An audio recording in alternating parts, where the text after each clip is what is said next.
Okay, good morning, everybody. I see we've got quite a few people who's already joined and some are busy joining, but I think we could start this whole the dialogue. I'm very, very happy this morning to welcome Professor Gabriele Bammer. And Gabriele, if you don't mind, we just call each other by our first names at Future Africa, so it just makes things a bit more gezellig, like they say in Afrikaans. But we're very honored to have you and to listen to your experience and to learn from you. And also on our panel today, we have colleagues from the University of Pretoria, Professor Karina Landman. She's the head of the Department Town and Regional Planning and the chair of the School of the Built Environment. And they're all at the Faculty of Engineering. Then we have Calayde Davey, who's also from the Faculty of Engineering in the Built Environment. We also have Jason Oberholster, who is working with urban integration. I'm doing a very clumsy introduction. I'm sure you can do much better in explaining who you are and what you're at. But we have our guest, who is from Australia, is now facing the end of her day, and we're mid-morning, so it was quite interesting to find a compatible time slot. So I think this will work for everybody while we're having our morning teas and our afternoons or our suppers in the evening. But anyway, thank you all for attending, and you're very welcome. This is our fifth dialogue at Future Africa, and we've had some very interesting conversations in the past. And as you've learned, those of you who's been attending it regularly, we also provide you with links of publications that's linked to our speakers, so that we can have not just that as a background information, but to keep the conversation going after the dialogue. I think it's important for us, while we're in this process of still learning and doing, to have this kind of background support, which is very, very valuable. So I'm not going to go into all my fancy speaking. I had this whole speech worked out, and I normally would do a speech with footnotes because I get so carried away.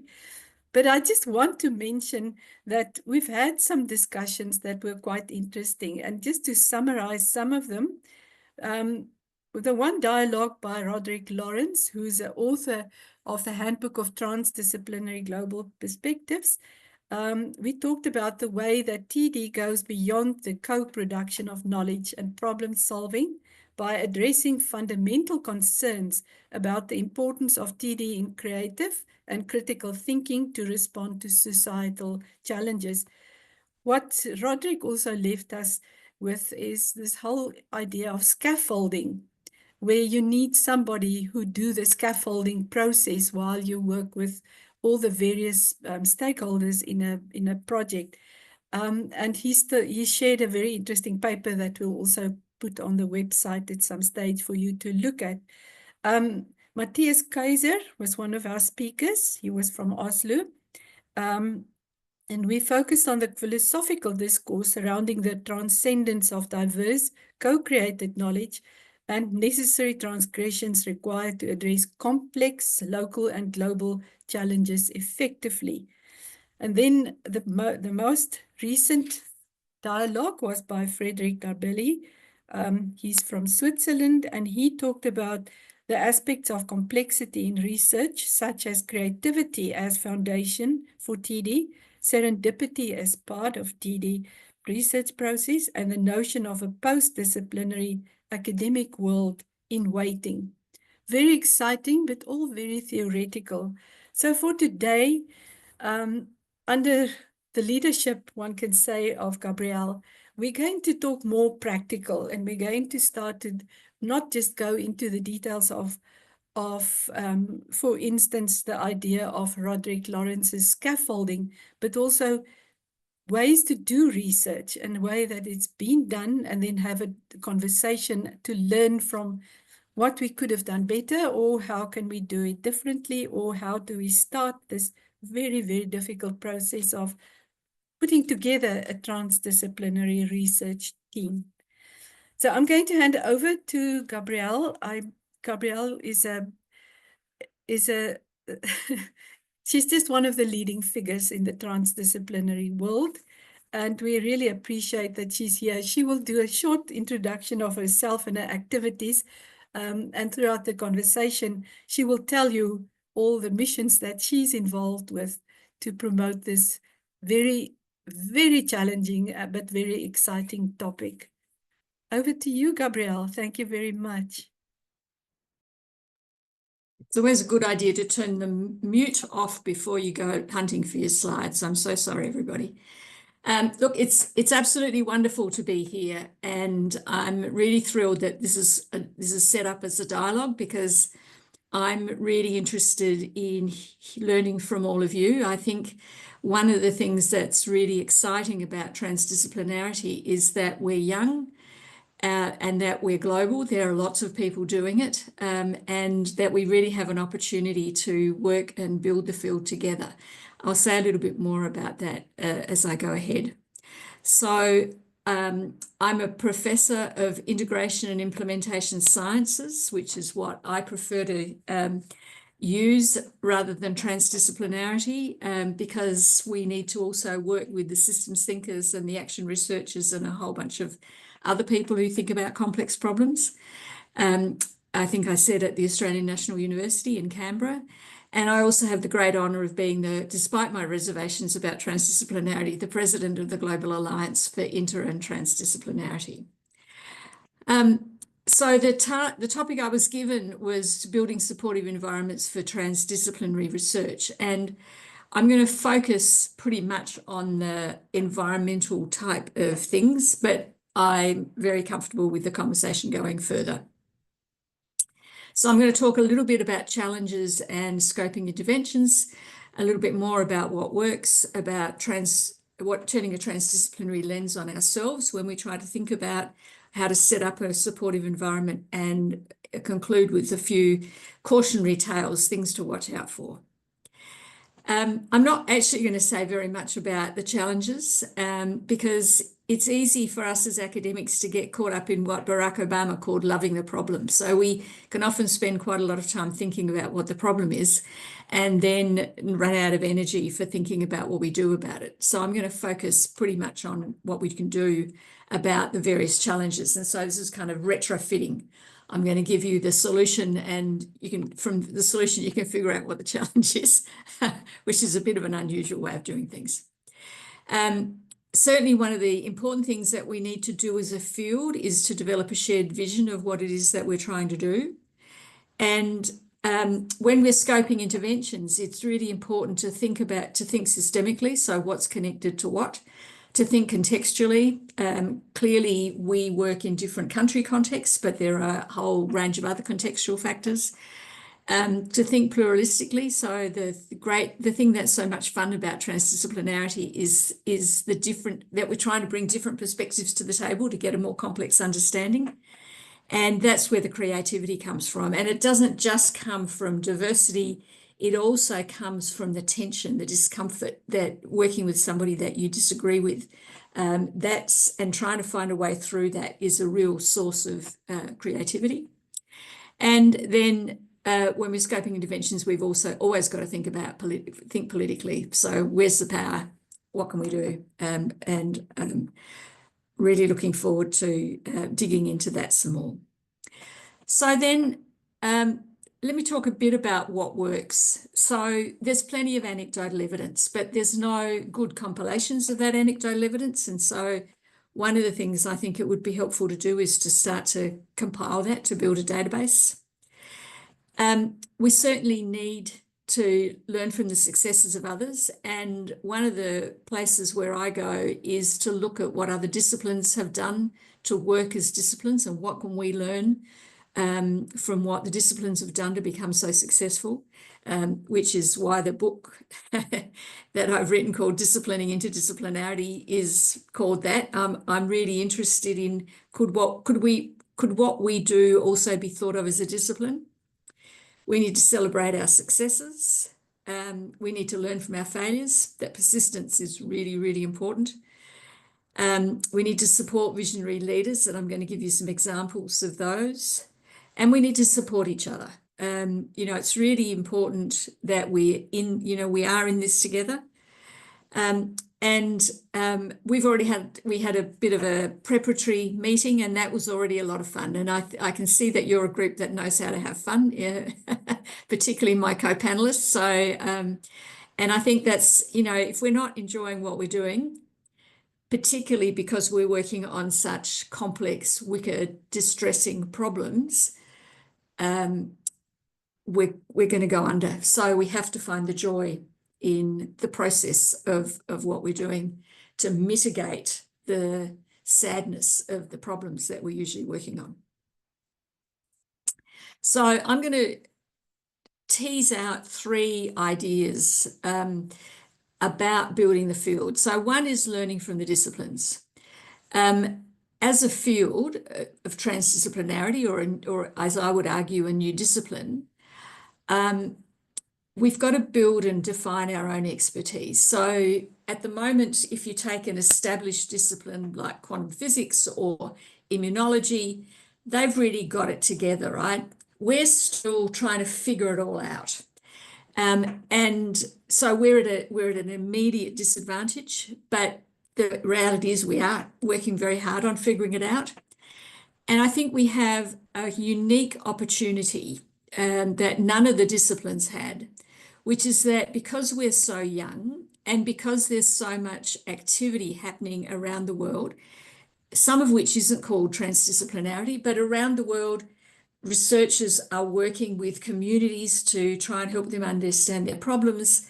There are whole lots of really wonderful things happening. We have an opportunity to build transdisciplinarity as a global endeavour.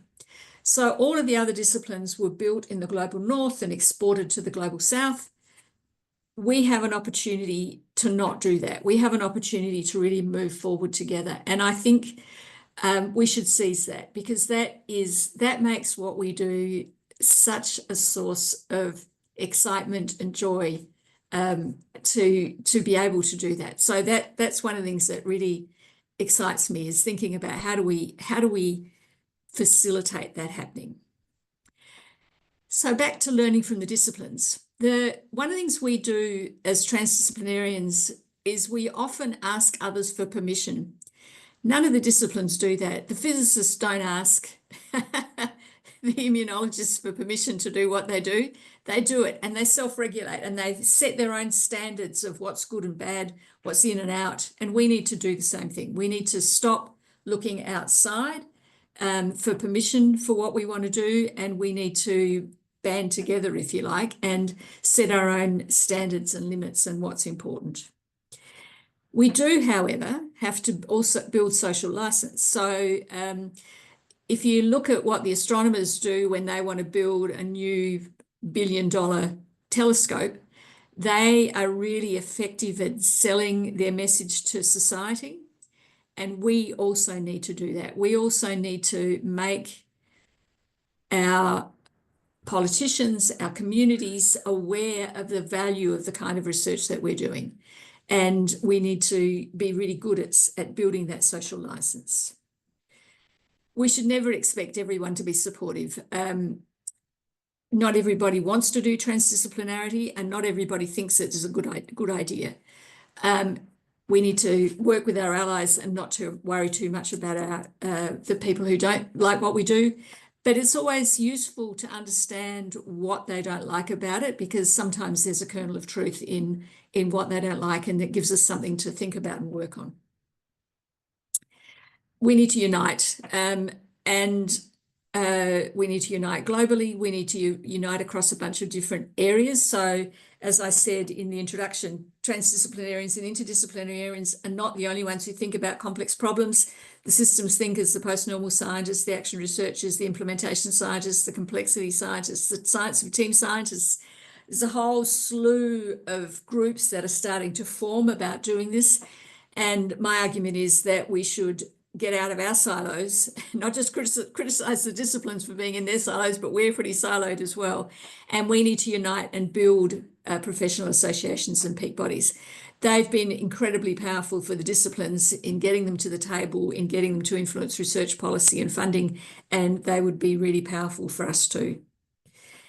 And we need to be there. We need to show up. We need to respond to inquiries and opportunities to influence funding and education practice and policy. So even if you think, you know, you're busy, or maybe, you know, there's somebody else who could do a better job than me, if you're the person who's invited to show up, do the best that you can. So an example of that is the ITD Alliance, or the Global Alliance for Inter and Transdisciplinarity, of which I'm the president. So we have two functions. One of them is that we're a standard professional association. We have members, we run conferences, we run a whole bunch of activities. But we also have an interest, which we're now building up, in being a network of networks, of bringing together all these disparate groups to think about how do we work together. So I would urge you, if you're not members, to consider joining and get active. It's a great outlet for doing stuff that you're interested in. We are largely a community of volunteers, and the way to think about it is, if there's something that you want to do that you don't have any other way of doing, the ITD Alliance might give you an opportunity to do it. So the second set of ideas I want to talk about is how to survive in the system. So a lot of people talk about one of the challenges, that there's not a lot of, you know, it can be hard to trace a career, it can be hard to get funding, it can be hard to keep getting a job, particularly if you're a young researcher. So I'm going to share a bunch of ideas about surviving in the system. So the first of them is to do good work. So to look for opportunities, to look for the low-hanging fruit, to look at things that you can do that fit your skill set that nobody else can do, to find allies, to find people who care about what you do and who will support you. Don't just let the voices of criticism be the only ones that you hear. To find cover. So if you're doing something that is a bit outside of what is normally done in your centre or department or your university, make sure that you aren't too far out on a limb by yourself. So find ways of protecting yourself. Play to your strength, and always look for win-wins. So don't try to do kind of research that you're not actually suited to do. Do the research that you're suited to do, and try to find things that work for you and that help you do good work and do all the other things that I've talked about above. So again, let me give you some examples of surviving in the system. So a couple of things that I did was the journal Gaia is a journal that's been around for a while. It focuses on sustainability. Underneath that is transdisciplinarity, but it's never been particularly overt about it. So I said to them, what about we do some short articles about toolkits for transdisciplinarity and frameworks for transdisciplinarity? And that was a great win-win, if you like. It was great for the journal to have something like that. It was great for me to be able to put something like that together and to interact with a bunch of people in putting it together. A second example, this is one about getting cover. So I had a period where I had a director who wasn't very supportive of what I did, but I was very fortunate to get a Fulbright New Century Scholars Award. And that gave me cover for a few years. He couldn't deny that that was a good thing to have and that it was prestigious. And so it allowed me to survive in the system. And then I guess the other thing that I've tried to do is to run a community blog. So one of the things I'm really interested in, this is the kind of win-win, I'm really interested in how do we bring the global community together. And one of the ways of doing that is by running a blog that anybody can contribute to. I'm really hoping that a number of you will be interested in contributing. I'm a huge admirer of the work that happens in South Africa, and I'm hugely disappointed that we have so few contributions. from South Africa. We're a blog about methods, concepts, other tools. If you're interested, get in touch. I'd love to hear from you. So the third set of ideas is about how do we change the system. So don't ignore your own power and influence. I think it's very easy for us to forget that we do have power and influence.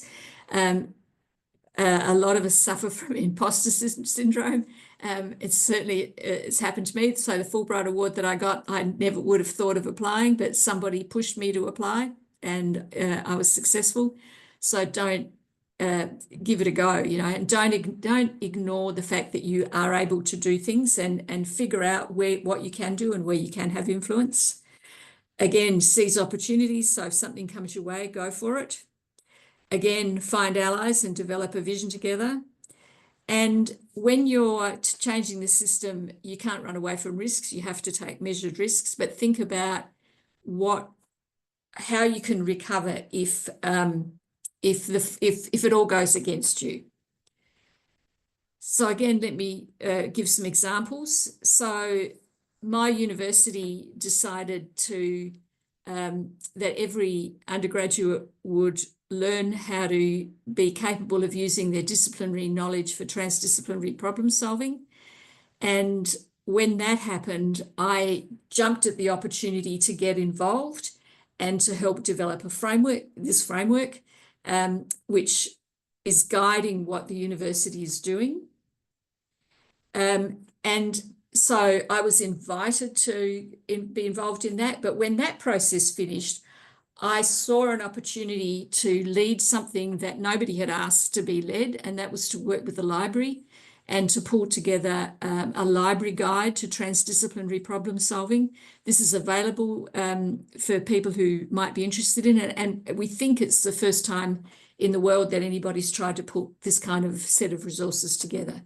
So this is some examples of figuring out what your power and influence is and using them and seizing opportunities to do that, and taking some risks as part of doing that. A second example, this is Attila Brungs, who's the Vice Chancellor and President of, he was of the University of Technology, Sydney. Forgive the acronyms. So UTS is University of Technology, Sydney. So he was the Vice Chancellor there for 7 years. And now he's the Vice Chancellor of the University of New South Wales. And in the University of Technology, Sydney, he set up a transdisciplinary school, the TD School, which is a cross-university educational program. So every student there, again, has exposure to transdisciplinarity. And now at the University of New South Wales, he's set up a strategy which is really bringing transdisciplinarity into the university, and both in education and research. And what I'm trying to illustrate here is about using your power and influence. So, it doesn't matter where you are in the system. You can be kind of in the middle like me. You can be towards the bottom, which is where we all start off. And you can be right at the pinnacle. If you want to support transdisciplinarity in the kind of work that we do, figure out what you can do and go for it. So I want to spend a few minutes talking about turning a transdisciplinary lens on ourselves. So if we're trying to change the system, what do we need to think about doing? So the first thing we need to do is to try and understand what it is that we're trying to change as well as we can, more comprehensively, which is what we do with transdisciplinarity. We understand problems and actions as well as we can, as comprehensively as we can. We have to work with our allies. We have to work with government, business, and civil society to get better policy and practice. And so if we're trying to improve funding, educational policy, research policy, we've got to work with those sectors to do that. And then we have to interact effectively. And so we need to know how to work with other people.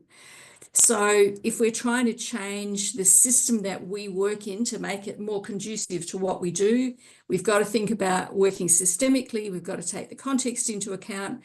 We've got to understand what we don't know and figure out how to manage that.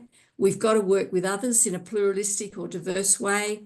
and we've got to be integrative. We've got to be able to pull things together to make the changes that we want happen. We need to understand and work with change processes. We need to understand windows of opportunity. We need to understand how to identify allies, how to identify the people that we need to work with. And then this is hiding underneath my, my picture of the rest of the panel, so I just need to shift it. We need to be able to work with allies inside and outside the system, and we need to be effective communicators, and preferably not talk too fast, which I'm sorry is what I'm doing right now because I'm excited about, and I want to get on to the dialogue. So let me conclude with some things to watch out for. If we're trying to make the kind of work that we do more accepted in universities and in the research system generally, we have to understand that it's a zero-sum game and we have to fight. So if you think about a curriculum, the curriculums are really crowded. If we want to get transdisciplinarity into the curriculum, it means something else can't be there. And so we've got to fight to make space for it. We've got to fight to get funding. And if we get funding, it means somebody else is not getting funding. The important thing is to do that with charm and humor and intelligence rather than aggression. As I've said before, it's important to show up. So when there are opportunities to change the system, we've got to be there and make it happen. And don't let the perfect be the enemy of the good. Go for what you can get, even if it's not everything that you want. There's a tension between developing a joint vision, which is what we have to do as a field, and a joint terminology, and respecting pluralism. One of the things that's exciting about the kind of work that we do is that there's a lot of scope for individual interests and strengths and ways of doing things. And we want to keep that freshness, but we also need to be able to define what we do and explain what we do and have a vision for what we do. I think the two important things are first to avoid dogma. So the only dogmatic statement is to avoid dogma. And that we should use the tension that exists in this tension to be creative. So don't use tension to say, no, it's got to be done this way, to get dogmatic. Instead, use tension to be creative. And finally, I just want to end on something that's quite important. I hope you all know about the tragedy of the commons, which is if you have a common resource that people share, people often overuse it and destroy it. And stakeholder engagement is in some places heading in that direction, that people go, that one of the dangers that we have is because our work relies so much on working with people who have the problems that we're interested in and working with people who can do something about the problems, who I'm calling stakeholders in short, that they get asked over and over, the same groups of people get asked over and over again, and you can get stakeholder fatigue, that they just don't want to do one more research study. Thank you very much. And often they're very disappointed in the interactions that they've had. They've often offered a lot and got nothing much in return. Sometimes they don't even get a copy of the report or a briefing on the outcomes. And so we have a collective, just as there's a collective responsibility not to overfish the oceans or not to overgraze a bit of common land, we have a collective responsibility as researchers to, when we're working with stakeholder groups, to deliver, to make promises to them and to deliver on those promises about what the research will do for them, and not to spoil it for researchers who want to come along in future. So one of the real challenges we have is this kind of a commons problem. So my last thoughts are to honour and respect what everybody's doing. I know from experience and from watching other people that everybody approaches this in a different way. And sometimes you look at other people and think, what on earth are you doing that for? And we've got to understand that even the battles for even the smallest things can sometimes be brutal and draining, and we've got to help and support people who are trying to move the field forward. And even if you think that what somebody's doing is pretty weird, nobody knows what it is that's going to cut through. And so it's really important to be tolerant and respectful and honour what other people are doing to try and move the field forward, and to look after each other, especially when we disagree. I think being able to disagree with people but to continue to have good relationships with them is really, really important. And I'm looking forward to hearing from all of you. So thanks very much.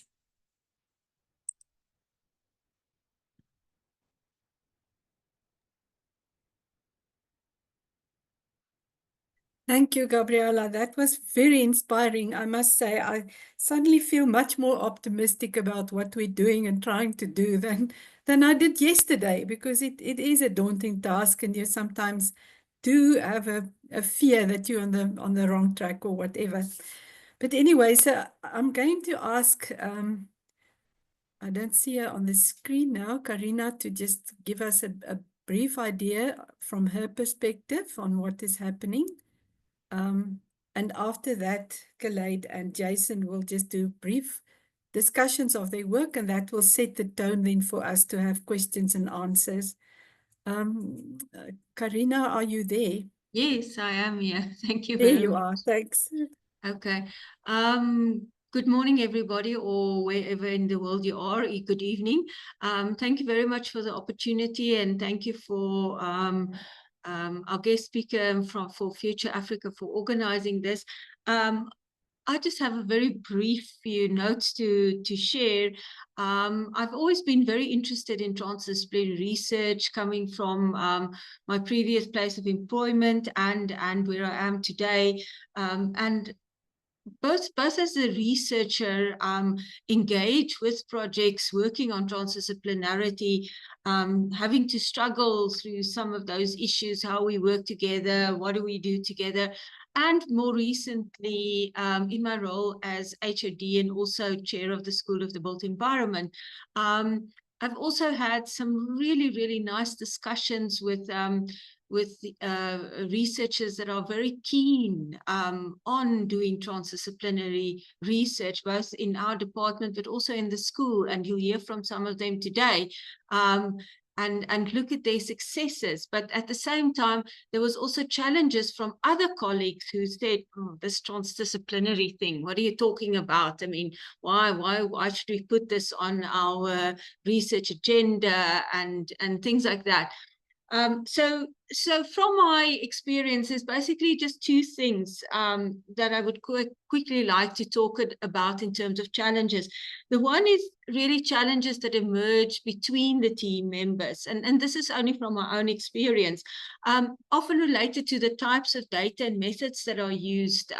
When people don't agree, some tend to be more quantitative, some tend to be more qualitative. And if you try to combine this, or some, we just heard about complexity science. If you include systems thinking and you include things like GIS analysis, then some of the very qualitative researchers that tend to work more with images and drawings, then they say, oh my dear, how do we bring these things together? So that has been an issue.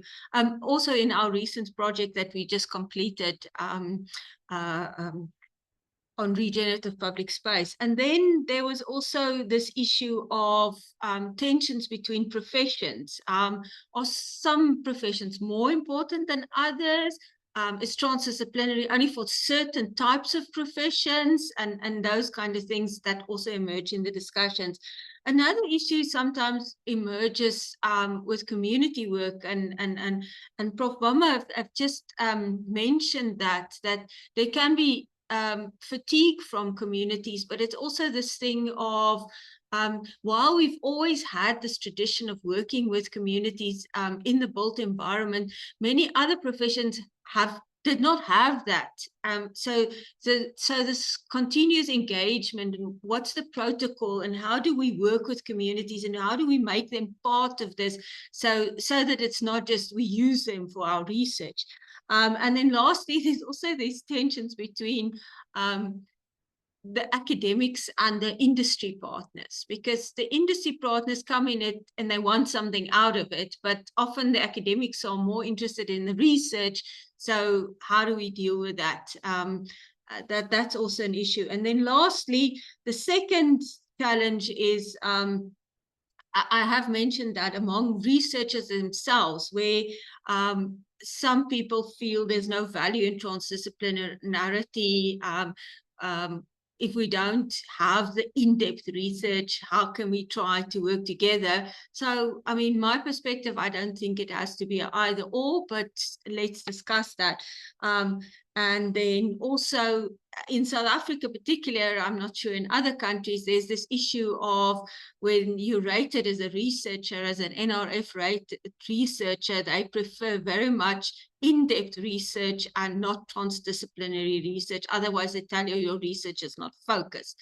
So that's another challenge. But having said that, I think there are fantastic opportunities to work together, to share, to learn from each other, and to assist each other. And as our previous speaker said, to have fun. Thank you.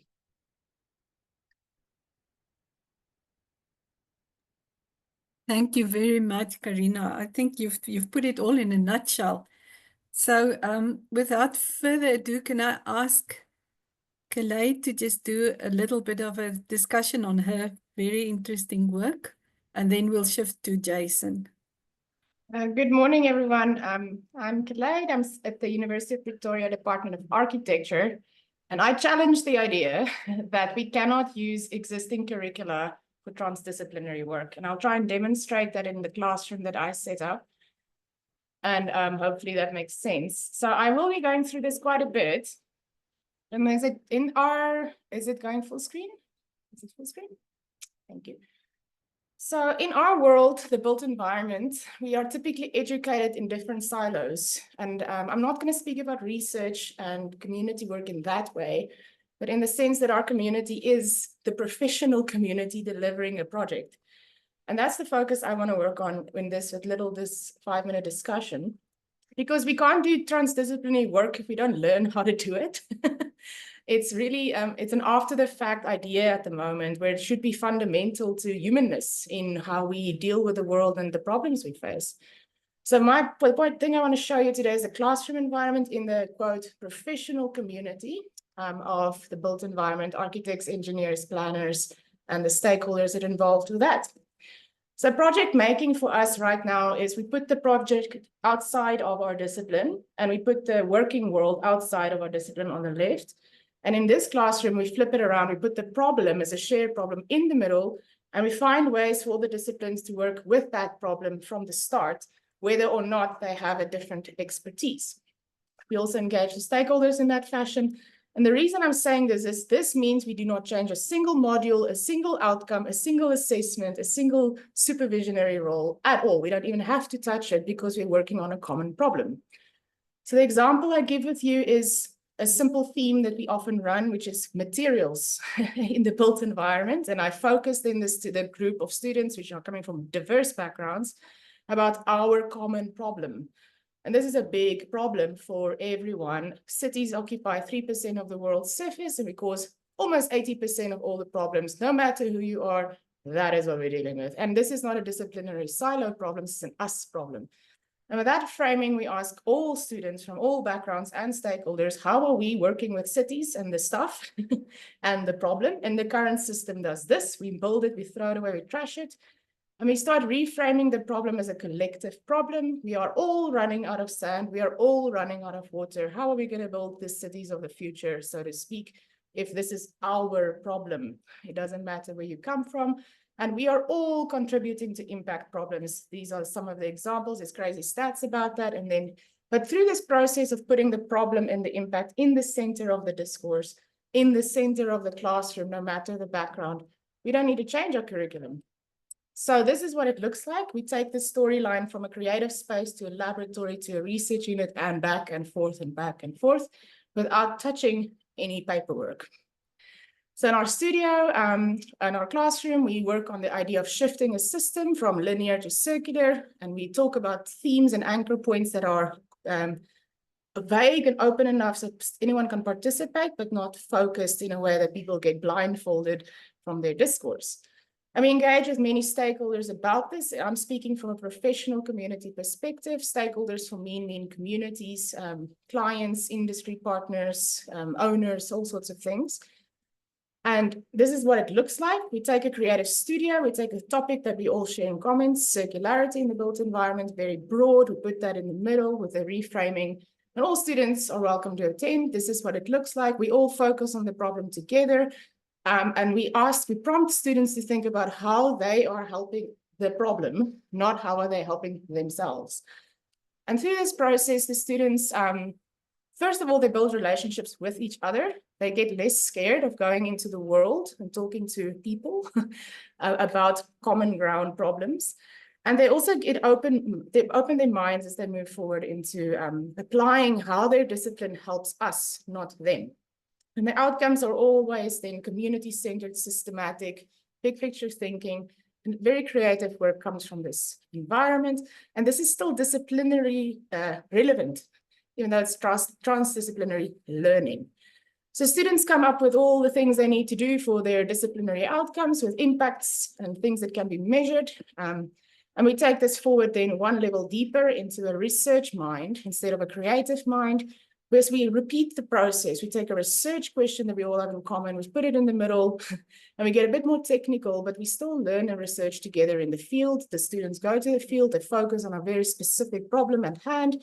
All sorts of disciplines participate with the community, in this case, stakeholders and clients, and they work on the problem together in all sorts of different ways that they would not typically do in their disciplinary world. They can only do this when they learn from each other.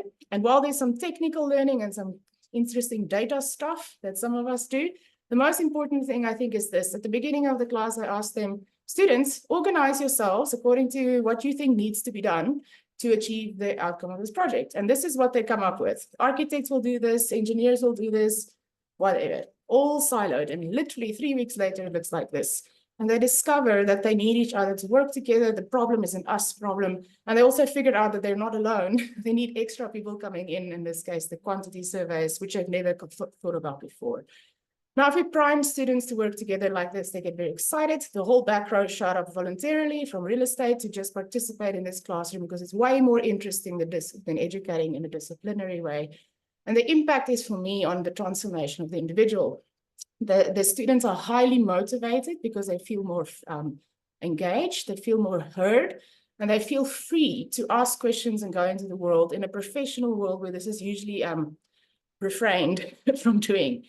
And I think we need this kind of students if we want to do transdisciplinary work broadly. We can't just focus on the project outcomes, but maybe the individual learning experience is just as important. So that's my 2 cents for you. Thank you so much, Calayde. I find it so inspiring, and I also realize that it's not just what you're doing inside your classroom but the effect that's going to happen afterwards. I suddenly realized that you're going to change the face of companies because we have these specialist companies and Yes. they're very quickly going to realize they're inadequate now. So you're really a firebrand in that, in the forging new ways through transdisciplinary. I really admire your work. Jason has now shifted us he's going to shift us into the local communities, the challenges, the big one. Thank you, Jason. Good morning, everyone. Thank you so much, and I'm excited to share with you. Let's quickly get the slideshow going. So I'm also from the architecture department. My colleague is Calayde, and yeah, we run studios during the same quarter and semester, and there's a lot of similarities and just from different angles that we run it from. And yeah, so I'm from the Unit for Urban Citizenships, currently serving as the director there. And we support community development through urban citizenship in design. So I'm going to quickly run you through one of our research projects that we have since 2023, and we're busy wrapping that up this year, called Co-Creating Wellness and Human Dignity. So I'm just going to run you through some of the challenges that we experienced by working within the field, within an informal settlement called Malusi Informal Settlement. And during 2023, we did physical mapping and data gathering. 2024, we did human needs analysis, and we are currently busy with our community action plans. So the collaboration that we have is with the community of Malusi, the Malusi Youth Development Organization, which is our strong link into the community. Some communities have community leadership structures, and it differs from community to community. But we work with the engineering and built environment faculty, economic faculty, and natural sciences, health sciences, and the Albert Lutuli Leadership Institute. So it's quite a wide range of collaborators. So in 2023, we started off the project, and what is something that is very important for this type of project and going out doing field work within communities is the preparation work. On the right-hand side, you will see where we sit with the community, with the leadership structures, the various organizations, and really plan out this process. What are we going to map? What are we going to survey? And on the left-hand side, you see some of our transdisciplinary researchers, where we are really workshopping the types of surveys that we are doing and seeing that we tackle all the complex issues from the different areas. So it's very, very important also for us during this process that community is involved as much as we are involved in this process. So fortunately enough, during this process, we had community field researchers in each year that live in the community and they form part of the research team. And then we go out into the communities and we do the research. Now there's various challenges of mapping and surveying that we can go into. We can ask questions afterwards, but it is quite a tedious session, and there are some challenges in that regard that I'll get to in a moment. During 2024, it's also important that we find various ways of gathering the data. I think working with communities, people share their knowledge in different ways, and we try and find various ways of gathering that data concurrently and at the same time. So methods, creative methods or direct methods in that. So one of the key challenges is logistics. I think some of these communities that we work in have various challenges of where you can work through, go through, and what you provide. I think one of the things also is that we do have to provide participants with some type of refreshment as well. But I'm going to briefly go through all of these, and please ask questions afterwards. For time's sake, I'm just going to go through them. So one big key issue that we have to deal with is power dynamics. I think it's a constant thing that we have to check ourselves when working with communities. The power dynamics between the researchers and the community researchers and their community, as well as the students in the community. And it's small actions that we need to be look into. And then language barriers. I mean, South Africa has 12 official languages. We used to be 11, but we've included sign language now, so we're at 12 for those that aren't aware. And then we also sit with a lot of people from different countries, from neighboring countries.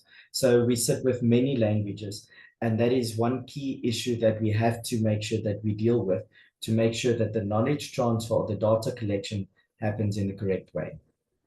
And then we need to ensure that we have participation of the broader community and the correct participation, that we don't just focus on certain groups, certain cultures, and in certain areas. So I think collaboration and participation is key. And then data validation. It is very, very important when collecting data and working in communities to then go back and to ensure that what you have collected in silos and putting back together is validated with the community and with the community researchers. So currently we are busy with our community action plans, where we are launching this next week, and hopefully we can share the website with all participants soon from this session. And some of the challenges jumping into that is hostility, gatekeeping, and relationships. I think working with communities, not everybody wants to work with you. There might be some hostility for various reasons. And realizing that you should understand where the hostility comes from, and you have to build relationships with these communities and understanding what you can work with, or how you should work with them. Can you work with them? Where does your relationship lie? And understanding which areas of the communities you should go and not go into.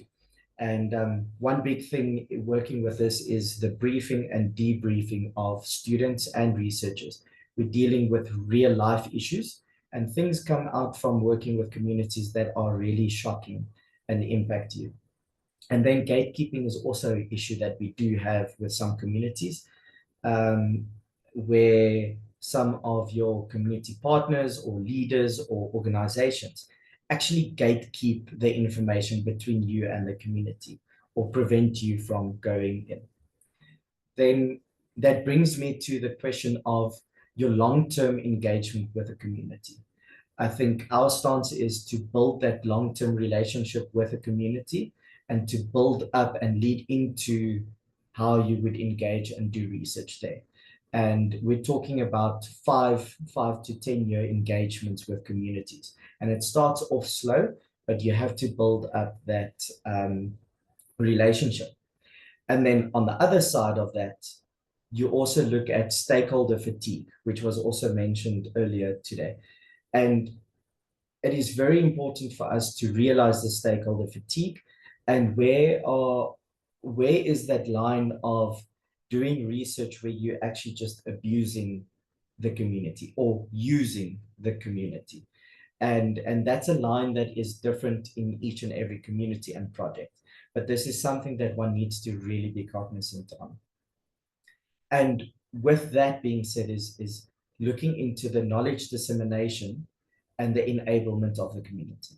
I think when we do transdisciplinary research within communities, that there needs to be a knowledge dissemination and empowerment and enablement. How do we impact on the community? As much as we learn from them, they should learn from us. And it's a two-way knowledge dissemination. And this is where our unit lies and our research lies, is looking at your knowledge dissemination on the one hand, where you look at high-level academic output, but on the other hand, also looking at high-level impact on the community. So ideally, we would like to sit there on the top, where it says high-level community impact as well as academic rigor. And then just also linking to what Karina Landman said there is, I think one of our issues that we are finding is how we get recognized for this type of work. How does our knowledge dissemination and our publication units work? What type of work gets recognized, and how can we disseminate this knowledge? This is a discussion that needs to be had. And then how do we get subsidies for that? So I'm not going to go too deep into that. And then just to quickly jump through is some of our live builds that we do, where we take this knowledge and already start trying to impact on the community, where we do small scale interventions that start making a big difference, really small scale, but where it's built with the community, co-designed with the community. And in this instance, there was delays in materials and the community actually took the project further. Yes, it still might look like a shack, but in this instance, there is a youth center that was, through this project, developed in a completely different area where there was no youth center in the first place. And then I always end off, how can we collaborate towards positive impact?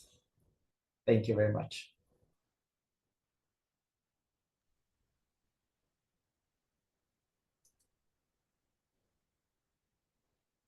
Thank you, Jason. As inspiring as